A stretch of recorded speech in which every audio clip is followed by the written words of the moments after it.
Baiklah, Assalamualaikum warahmatullahi wabarakatuh. Kami dari kelompok 2 akan mempresentasikan topik yang berjudul Proposal Research.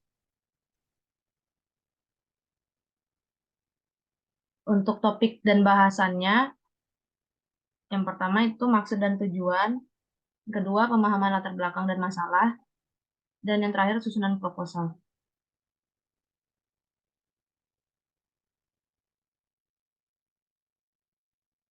Latar belakang, sebelum melakukan penelitian, seorang peneliti perlu membuat sebuah proposal penelitian. Hal ini bertujuan untuk memudahkan peneliti dalam berbagai kegiatan penelitian, sehingga menjadi efisien untuk menghasilkan informasi yang maksimal dengan pengeluaran tenaga, waktu, dan uang yang minimal. Selanjutnya, poin yang perlu dimuat dalam sebuah proposal penelitian itu yaitu rumusan masalah, rumusan hipotesis, tinjauan pustaka, ruang lingkup penelitian, dan metode penelitian.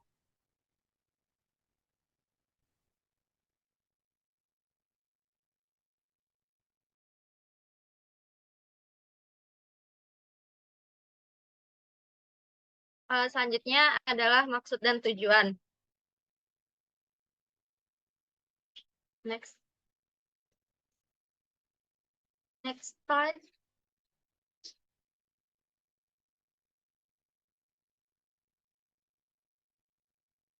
Nah, jadi tujuan dan maksud dari proposal riset ini yang pertama itu adalah meningkatkan jumlah publikasi jurnal internasional terindeks Scopus. Nah, tujuan ini menunjukkan niat untuk meningkatkan jumlah publikasi yang diterbitkan dalam jurnal-jurnal internasional yang terindeks oleh Scopus. Publikasi di jurnal-jurnal yang terindeks Scopus dianggap sebagai indikator kualitas dan dampak riset yang tinggi. Kemudian meningkatkan jumlah citasi publikasi Civitas Academica UI. Nah, meningkatkan jumlah citasi publikasi yang dihasilkan oleh Civitas Academica Universitas Indonesia ini menunjukkan pengakuan dan pengaruh positif dari riset yang dilakukan. Jumlah citasi dapat mencerminkan signifikansi penelitian, kontribusi terhadap pengetahuan dan dampak yang lebih luas. Kemudian ada meningkatkan peringkat UI di tingkat nasional dan internasional.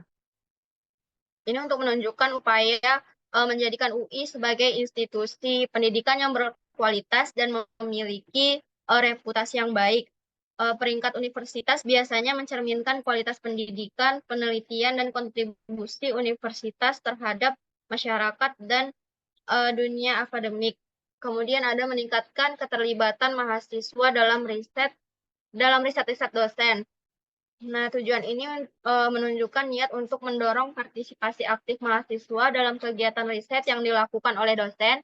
Ini dapat meningkatkan kualitas pendidikan mahasiswa, memberikan kesempatan untuk terlibat dalam proyek-proyek penelitian yang relevan, dan meningkatkan kemampuan riset mereka. Ini bertujuan untuk maksud dari proposal riset ini itu bertujuan untuk meningkatkan kualitas riset dan reputasi UI, melibatkan mahasiswa dalam kegiatan riset, dan memperkuat kontribusi universitas terhadap pengakuan dan masyarakat secara luas.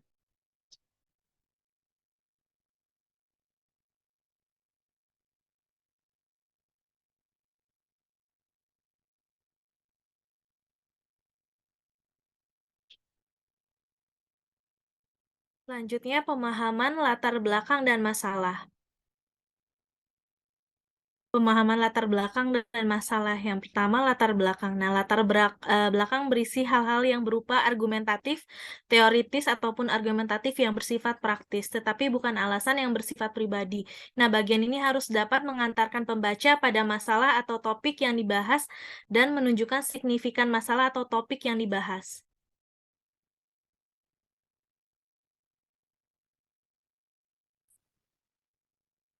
Next.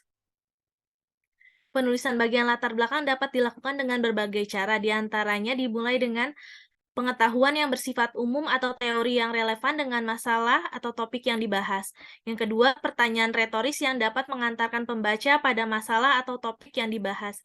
Yang ketiga, kutipan dari orang terkenal, ungkapan yang bersifat argumentatif baik secara teoritik maupun empirik yang relevan dengan masalah atau topik yang dibahas. Next.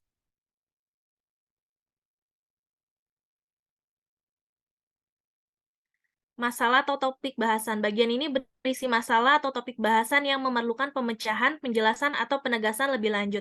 Penentuan masalah atau topik bahasan dapat ditentukan oleh orang lain ataupun ditentukan oleh penulis. Masalah atau topik bahasan yang ditentukan orang lain biasanya bersifat sangat umum, sehingga perlu dilakukan pembatasan topik. Pembatasan topik dilakukan dengan mempertimbangkan aspek kepentingan, kemenarikan, kemampuan, dan kesempatan. Selanjutnya, masalah atau topik bahasan yang ditentukan oleh penulis, pemilihannya perlu mempertimbangkan aspek pertama, kemanfaatan dan kelayakan baik secara praktis maupun teoritis, kesesuaian dengan minat dan kemampuan penulis, ketiga, ketersediaan dan kemungkinan diperolehnya data yang diperlukan. Dan pembatasan topik dilakukan dengan cara pertama, ajukan pertanyaan, apakah topik masih dapat dirinci? Yang kedua, elaborasi rincian topik dan tentukan salah satu topik yang akan ditulis. Yang tiga, ajukan pertanyaan, apakah topik yang telah dipilih itu dapat dirinci lagi? Berikutnya yaitu susunan proposal. Berikut susunan proposal yang diambil dari website ui.ac.id. Yang pertama itu ada halaman judul, yang kedua itu ada lembar pengesahan,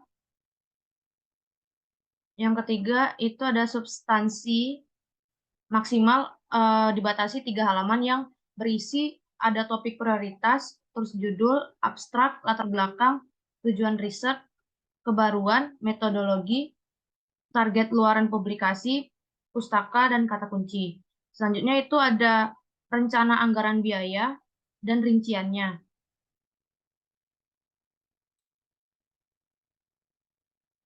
Selanjutnya ada data publikasi pengusul yang berisi identitas diri, identitas sebagai penulis, dan publikasi ilmiah yang terindeks Scopus dengan batas 3 tahun terakhir.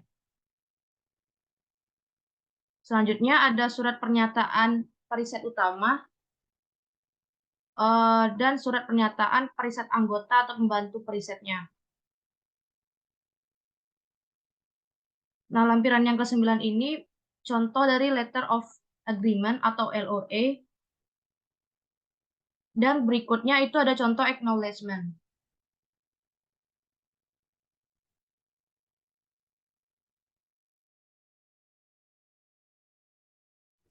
Baik, selanjutnya adalah contoh dari proposal penelitian. Ini saya ambil dari contoh proposal hibah riset UI yang diusulkan oleh Prof. Al-Hadi.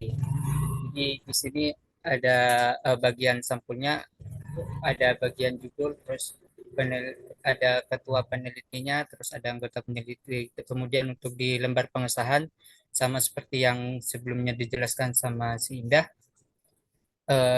bagian-bagiannya sama, kemudian untuk isinya disesuaikan, dan di situ juga ada total biaya yang diusulkan kepada si UI. Kemudian selanjutnya ini tentang next Indah.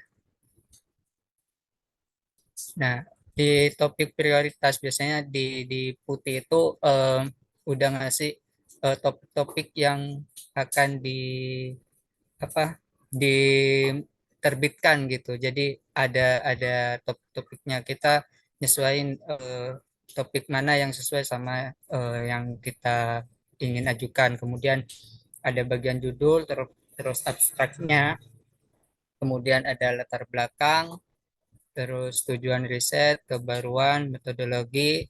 eh, Dimana untuk yang abstrak sama latar belakang ini nanti bisa sama dengan isi si proposalnya. Kemudian target luaran ini target kita mau nerbitkan kemana ininya, outputnya untuk si jurnalnya. Kalau misalnya ini jurnal, kan ini masih proposal, dalam bentuk proposal penelitian, kita mau mengajukan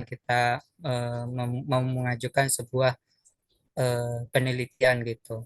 Kemudian ada pustaka yang dipakai. Next.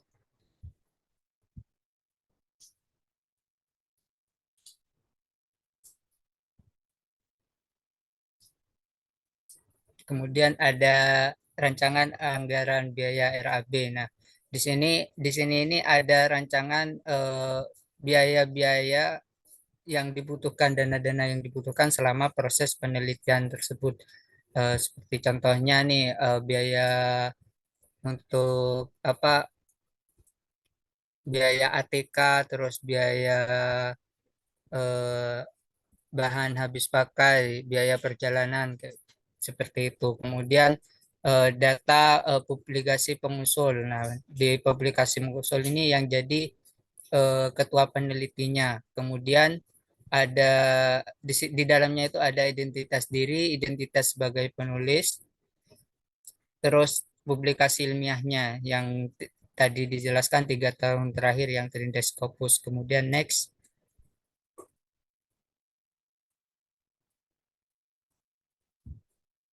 surat pernyataan di sini yang bagian ketua penelitinya, kemudian ada surat pernyataan periset anggota. Nah, periset anggota ini yang tertulis di halaman sampul itu sama eh, pihak-pihak yang ikut berkolaborasi di sana. Next. Sekian presentasi dari kelompok 2, kurang lebihnya mohon maaf. Wassalamualaikum warahmatullahi wabarakatuh.